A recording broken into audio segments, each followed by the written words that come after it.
There are a lot more commands that you can add to the Quick Access toolbar. When you click the Customise Quick Access toolbar, we've turned on all these commands. But if you choose the option More Commands, you'll be introduced to this window here.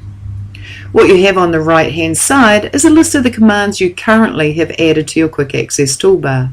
And what you see on the left hand side is what Microsoft deem as the popular commands.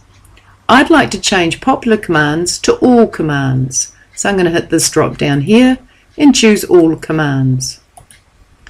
If I then click somewhere in this big list and start scrolling down, you can see there are a lot of commands that you can add to your Quick Access toolbar.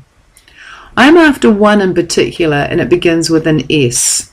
So I'm going to click in this list and press the key S on my keyboard. This takes me down to commands that begin with S, and I'm going to scroll down further to see that there are several commands to do with saving.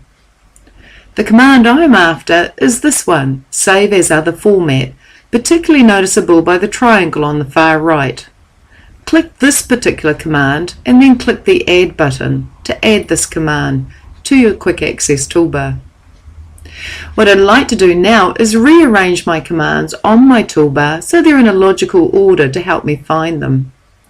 With this particular command selected, Save as Other Format, I'm going to use the Move Up button on the right here to move this up, and I just keep clicking the Move Up button until this command sits directly underneath Save.